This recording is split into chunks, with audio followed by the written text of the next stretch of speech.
there's 3 different types of solar on that one. As you can see, on either side of the window there is a solar air system.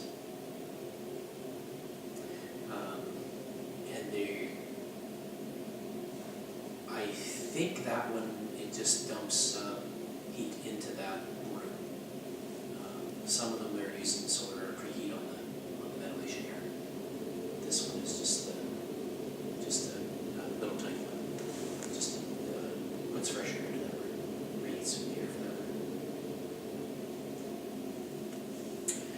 The Now House in Toronto is actually a retrofit of a wartime house. This is another interesting one for regulations.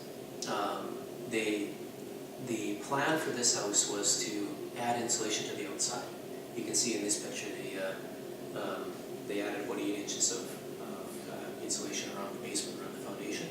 And the idea was that and that's a rigid foam. They were going to put in 2x8, I think. I forget how much they put in. Anyway, they're going to frame outside of it and then spray foam that, so that they got basically add insulation to the outside. The house is at its setback. So they couldn't get a permit to add 6 inches to the front of this house. So they had to put the insulation, the extra insulation, on the inside on the front. So even though that porch is there, and obviously sticks out into the setback, it's not living area, and therefore doesn't count. But for some reason, when you shove the wall out, it is a living area and does count. So, yeah, one of my favorite stories. And that's what it looks like from the back when it's done. So they've got evacuated to solar thermal on this one. I'm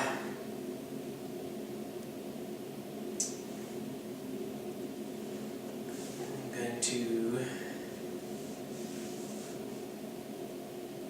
This one here has...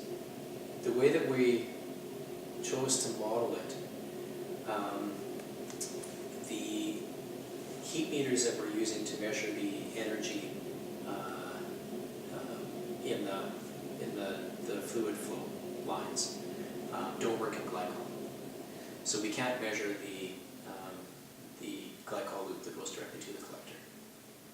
So what we decided to do was, okay, we'll measure everything else around the storage tank. So measure everything that goes in and out. And then the difference is the energy from the solar collector. Well, it turns out there's a negative contribution from the solar collectors for, I think we're running 4 months in a row now.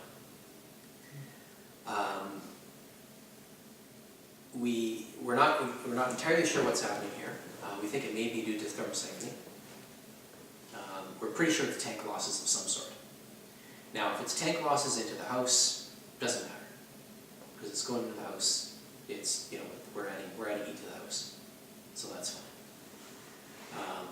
But if it is due to thermosiphoning, then because this is a combi system, and we're taking natural gas and heating up this storage tank, we are then thermosiphoning that heat to outside, which is not a good thing.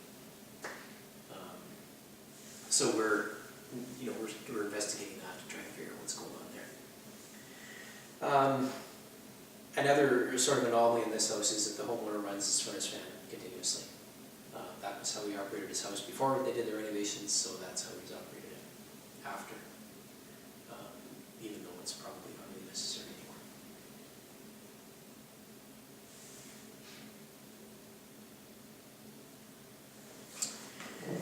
This is the front of the Riverdale Net Zero house. Unlike the Minto house, it does look different. There is, once again, a rather large PV array, as well as a rather large solar thermal array on this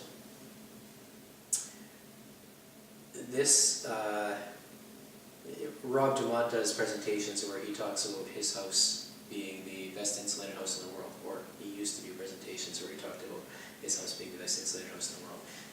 This is probably it now. This house has R80 in the walls and R100 in the ceiling. 80, 60 in the walls.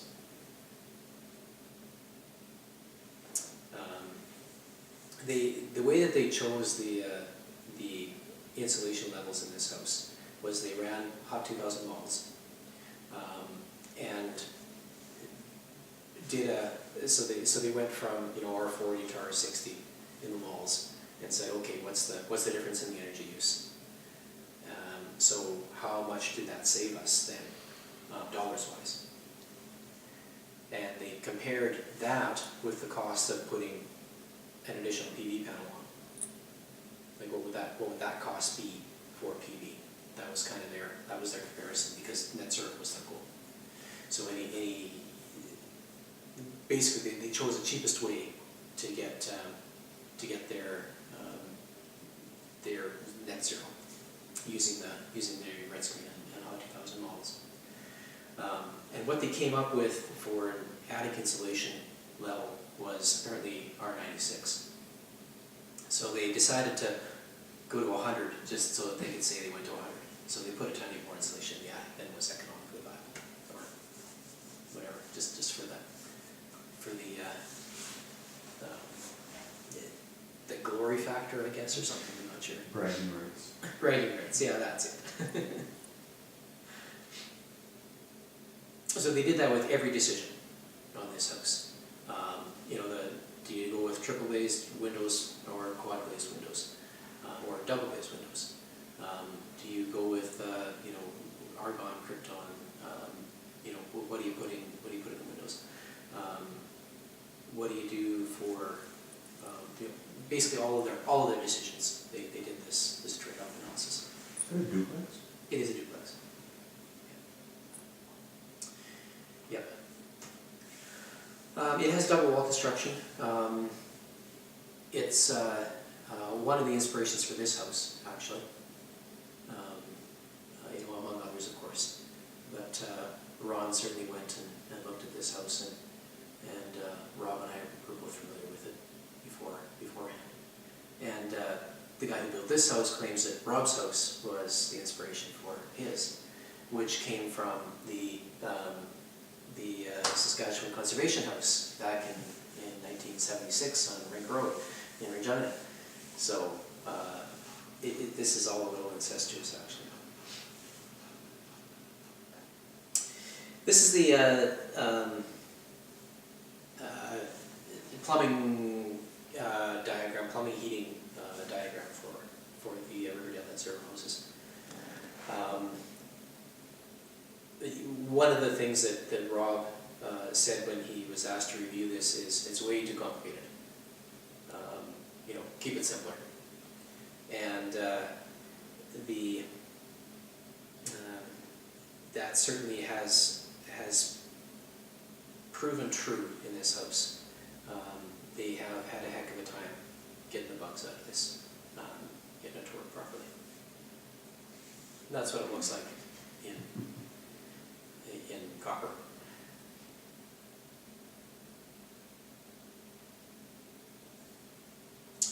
So on this house, we are monitoring both sides of the duplex. They are basically identical.